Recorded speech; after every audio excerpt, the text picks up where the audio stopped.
Agora vamos falar de coesão. Dentro de coesão, existe um assunto que é muito explorado nas provas da FGV.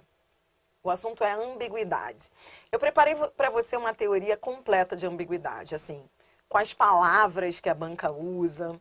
Então, assim, a banca fala muito em ambiguidade estrutural, ambiguidade polissêmica. Então, você vai ver que eu trouxe aí uma teoria para você entender o que a FGV quer quando o assunto é ambiguidade. E aí, logo depois, vamos resolver as questões. Ambiguidade. A gente vai começar por ambiguidade. Vamos falar de ambiguidade e estrangeirismo, tá bom? Em relação à ambiguidade, entenda. A ambiguidade ocorre quando uma palavra, expressão ou frase permitem mais de um sentido. Ela pode ser polissêmica ou estrutural. Eu coloquei aqui um exemplo daquilo que a gente chama de ambiguidade polissêmica. Então, primeiro eu começo com a ambiguidade polissêmica, que é aquela que diz respeito ao sentido do vocábulo, né?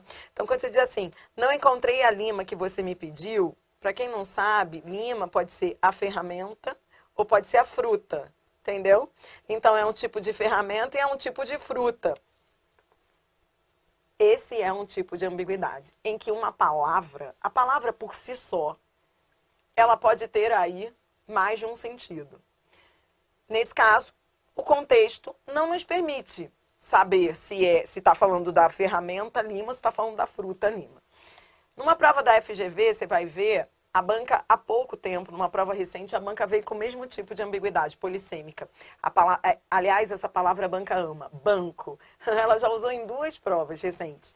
A palavra banco. Então, era uma questão que dizia assim, ele está perto do banco. E aí, a banca pedia, era uma frase desse tipo, a banca pedia uma alternativa que trouxesse ambiguidade, a resposta era essa. Porque quando você diz, ele está perto do banco, não sabemos se o banco é o utensílio, é o móvel banco, né? Um banco, cadeira, mesa, enfim, ou se é banco, instituição bancária. Então, a palavra banco, de novo, é ambígua. Então, esse é o primeiro tipo de ambiguidade. Nesse caso, nesse primeiro tipo, que é que a gente chama de ambiguidade polissêmica, o sentido, o duplo sentido, repito, tem a ver com o vocábulo. Mas a ambiguidade que a banca mais explora é a ambiguidade estrutural. Então, agora eu vou mostrar a você os tipos de ambiguidade estrutural, que dizem respeito à estrutura do período. Isso é, esse tipo de ambiguidade é aquele que a banca mais explora em suas provas. Ambiguidade estrutural. Ambiguidade estrutural é quando há problemas na estrutura do período. Aí eu coloquei aqui para você os 4 tipos de ambiguidade estrutural, para você conhecer e já se vacinar, né? Se preparar para as provas da banca. Primeiro caso de ambiguidade estrutural diz respeito à má colocação das palavras. Então, veja aqui, ó. Quando você diz a criança enjoada foi embora do clube, existe aqui uma ambiguidade nessa estrutura. A ambiguidade está na palavra enjoada. A criança enjoada foi embora do clube. Com essa colocação aqui, não dá para saber se enjoada é o estado, ó, ou se é um estado da criança, se ela estava enjoada, se é estado da criança, ou se é uma característica da criança, se ela é enjoada. Então, a gente não tem como saber se ela estava enjoada ou se ela é enjoada. Vou até colocar aqui ao lado para você entender estado, ou seja, é como se eu dissesse, ela está enjoada. E no segundo caso, ela é enjoada. Não há como saber. Ora, existem várias maneiras de você desfazer a ambiguidade, você acabar com a ambiguidade de uma frase. Existem várias maneiras. Nesse caso aí, você teria que explicar um pouco mais, para a gente saber se a criança está ou se é, né? Então, uma forma de se desfazer a ambiguidade Por exemplo, se ela estava enjoada, o ideal era que se colocasse um enjoada no final da frase. Então, por exemplo, a criança foi embora do clube enjoada. Se você coloca o enjoada ao final da frase, aí, se for esse o caso, se realmente for o estado dela, o ideal é que vá para o final da frase. Porque aí é como se eu dissesse, a criança foi embora do clube e estava enjoada. Então, veja, isso é um tipo de ambiguidade. Da posição em que se encontra, não há como saber se é o estado ou se é uma característica. Se é um adjunto adnominal ou se é um predicativo. Entendeu? Bom, B. Formas nominais. Um outro tipo de ambiguidade que ocorre também demais é com formas nominais do verbo. Veja que aqui eu tenho a palavra estressado. Estressado é uma forma nominal do verbo, ou seja, ambiguidade na forma nominal, nesse caso aí, por quê? Porque estressado é particípio do verbo estressar. Então, a gente tem um particípio, forma nominal é isso, lembra? Forma nominal é particípio, gerúndio, infinitivo. Então, nesse caso, esse particípio aqui, ele é ambíguo.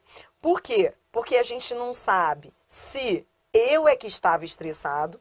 Então, não sabemos se o estressado refere-se a eu estava estressado, ou se o meu amigo é que estava estressado. Eu costumo dizer, esses nomes que eu estou colocando aqui, má colocação, formas nominais, são os nomes que são usados na literatura que nós temos a respeito de ambiguidade. Mas você sabe que eu gosto de traduzir isso aí para você, né? Para mim, diz respeito a setas. A letra B tem a ver com setas, né? Ou seja, o problema desse particípio aí é que a gente não sabe para onde vai a referência, para onde vai a seta. Então, há uma ambiguidade no particípio por causa das setas. Pense nas setas, que você vai ver já já a ambiguidade. Rapidamente você vê a ambiguidade. Porque a gente não sabe se sou eu que estava estressado, se manda a seta para o sujeito que está oculto, eu ajudei meu amigo e eu estava estressado, ou se o meu amigo é que estava estressado. Um outro tipo de ambiguidade diz respeito ao que também cai muito nas provas da banca. Veja aí o exemplo, ó. Não distinção da conjunção integrante e do pronome relativo. Então, veja aí, ele diz, o entregador falou com um cliente que mora perto daqui.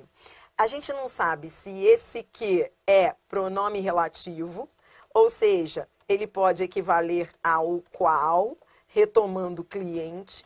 Então, ele pode estar aí dizendo que ele falou com o cliente e o cliente mora perto daqui. Ou esse que pode iniciar uma oração igual a isso. Ó, o entregador falou com o cliente isso. E aí, nesse caso, o que seria uma conjunção integrante. Entendeu? Ele falou isso com o cliente, ó, que ele mora perto daqui. Então, é ambíguo esse que. Por fim, a ambiguidade no mau uso dos possessivos. A banca gosta muito disso aqui também. Veja aqui o exemplo, ó. Paulo encontrou Amanda e lhe disse que seu tio estava com Covid-19. Então, esse seu aqui, a gente não sabe se é o tio... De novo, tem a ver com seta, ó. A gente não sabe se é o tio do Paulo, o tio do Paulo estava com Covid ou se é o tio da Amanda. Então, a gente não sabe qual é o referente do seu, se é o Paulo ou se é a Amanda. Mas presta atenção. Para que haja esse tipo de ambiguidade, cuidado que isso está caindo geral, caiu agora na prova do... Acho que foi TJDFT, foi uma das provas, e houve gente que se enrolou demais, entrando até com recurso. Cuidado, que isso cai muito, mas isso só vai acontecer quando eu tiver dois possíveis referentes. Presta atenção, já já você vai ver isso nas questões. O que eu estou querendo dizer é o seguinte, a ambiguidade tem que estar explícita. Por exemplo, se só houvesse um referente, se fosse só o Paulo... Paulo encontrou, sei lá, Paulo chegou e lhe disse que seu tio estava com Covid. Se não houvesse dois referentes, a frase não seria ambígua. Só é ambígua porque eu tenho dois possíveis referentes. Então, cuidado, não é qualquer pronome possessivo, isso aconteceu em prova recente, as pessoas ficam decorando, cuidado com a decoreba aleatória. Não é todo pronome possessivo que vai ser ambíguo. Cuidado com isso. Veja, ele só é ambíguo porque ele tem aí duas possíveis setas. Ele pode se referir a Paulo e ele pode se referir a Amanda. Não é uma ambiguidade por ele mesmo, não é o pronome por si só que seja ambíguo. É em função dos seus referentes, tá bom? Olá, vou interromper aqui este vídeo e te fazer um pedido muito especial.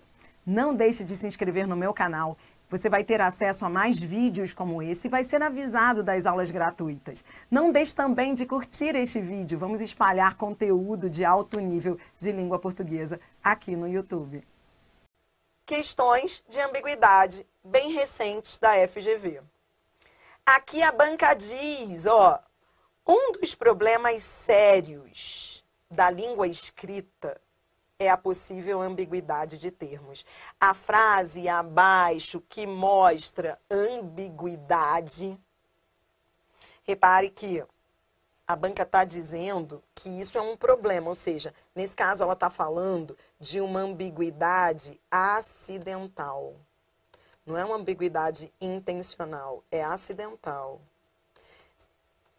Valorize sempre os enunciados da FGV, a banca não dá ponto sem nó. Ela já está te dando uma dica. Você vai procurar aqui nas alternativas uma estrutura que traga duplo sentido e que prejudique, seja uma coisa ruim, prejudique a compreensão do que está escrito. Ó, letra A, não sei o que fazer diante desse problema. Nenhum tipo de ambiguidade. O problema é um problema lá de que ele está falando, não há duplo sentido. B, João, eu gostaria de conversar com sua mãe. Ó, você está vendo o que eu estou falando? Muita gente foi lá e marcou a letra B. O outro lá foi lá e marcou a letra B, porque ele falou assim, ai, é sempre com pronome possessivo. Eu aprendi que é sempre com possessivo. Que nada. Nada disso. A letra B não tem ambiguidade, porque esse sua, ele não tem dois possíveis referentes. Quando ele diz, João, eu gostaria de conversar com sua mãe, dá pra ver que esse sua só pode ser a mãe do João, entendeu? É a mãe dele. Não há dois possíveis referentes, por isso que não é a B. Muita gente foi e marcou a B. Letra C, pagar a conta de luz já custa menos. Repare que na letra C, a maneira como eu falo poderia desfazer a ambiguidade. Só que essa frase, ela está escrita, ela não foi oralmente colocada, ela está escrita. Da maneira, só eu mudando a entonação, você perceberia. Se eu dissesse, pagar a conta de luz já custa menos, seria diferente de dizer, pagar a conta de luz já custa menos. Mas a frase está escrita, não dá para saber. Então, ó, esse já pode mandar seta para o pagar já, e pode mandar seta para o custa, pagar já ou já custa. Ora, isso é um problema sério. A frase é ambígua. Resposta letra C. A letra D não tem ambiguidade, no escritório falta luz desde ontem, não há ambiguidade. E a letra E também não há ambiguidade, nunca mais quero ver você por aqui. Muita gente dá uma vacilada na letra E falando assim, ah, mas quem é o você? Esse você tá ambíguo. Ó, não quero você fazendo isso não, ó. Mas muita gente na prova, olha, vou mostrar pra você que você não vai fazer na prova. Muita gente na prova fala assim, nunca mais quero ver você por aqui. Ah, esse você tá ambíguo. Quem é esse você? Pode ser eu, pode ser ele. Entendeu? Que viagem. Não viaja. Então, cuidado para não viajar. A banca coloca de propósito. Esse você é uma pessoa específica. A gente não sabe quem é, mas é uma pessoa específica. Então, isso não é nada de ambíguo. A única ambiguidade estava mesmo na letra C. Então, cuidado para não viajar nessas questões. Isso é tentador, tá?